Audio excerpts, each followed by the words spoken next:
Hello, my name's Abi Elphinstone and I'm a children's author. I write fast-paced adventure books with a little bit of magic, like this one, Rumblestar, and this one, Sky Song. I'm here in my writing shed and today I'm going to read you a picture book called Be More Bernard, and it's written by Simon Philip and it's illustrated by Kate Hindley. And it's a story about the very bravest thing you can do in life. Be yourself. So, here we go.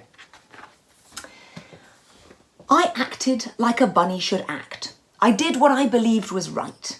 I twitched my nose. I pricked my ears.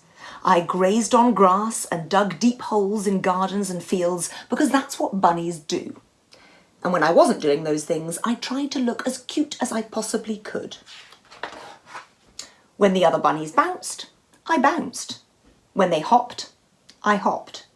When they slept, I did too. Like them, I dreamed. But my dreams weren't the same. They were less rabbity, more unusual. I tried to pretend that all was normal, that my dreams didn't matter. Bernard, they'd asked, "What do you dream about?" "The same as you," I'd lie. "Carrots?" they'd ask. "Yes," I'd lie again, "the orange ones." They were terrible, terrible lies. Day after day, I continued my act, being the same as everyone else, twitching, digging, looking as cute as I possibly could. I even ate more lettuce than any bunny should ever have to eat. The rest of them ate other things too, things that shouldn't be eaten, and that's where I drew the line. "I can't do this anymore," I declared. I started small.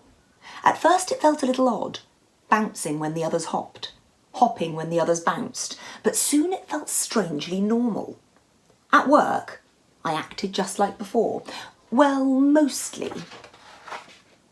And bedtime had never been so much fun. When the others slept, I began to take some risks. A few bunnies were suspicious, but most didn't take much notice. Then, when the moment felt right, at Bertie and Brenda's annual bunny ball, I finally went further, and noticed they most certainly did. They stood startled like, well, rabbits caught in headlights. "You can't wear that," they cried. "You're a bunny," they insisted. "We're all the same," they chorused. But I wasn't. I twirled and sashayed away from their shouts until my world was spinning faster than it had ever spun before. I felt free and fabulous and me, and, well, a bit sick. Probably because of the lettuce and maybe the spinning too. I didn't just bounce and hop. I strutted and swaggered and peacocked and hustled. I grooved with grace. I jived with joy. Glitter glistened. Sequins shimmered. In the lovely luminous lights, it was wonderful.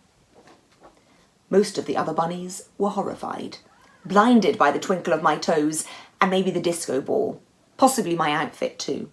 "He stands out like a bunny at a disco," Brian cried. "He is a bunny at a disco," Bonnie squealed. "Doesn't he know we're supposed to be the same?" Bella wailed. But there was one bunny, Betsy, who wasn't horrified. "I like it," she said. "It's different." Soon, Betty was just as groovy and happy and different as me. It got the others thinking. And before I knew it, we were all as different as each other. Once we were all boogied out, we sat in happy silence. Then I asked the question I was desperate for them to answer. "Do you really dream of carrots?" I said. For a while nobody said a word, but eventually Brian spoke. "I hate carrots," he said. "I dream of cheese." "Me too," Bonnie smiled, "and music. It's ballet for me," Betsy explained.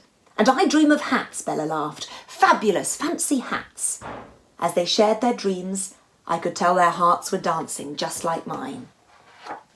And so now, even though we're all the same in many ways, we can all agree that being yourself is the best thing a bunny can be.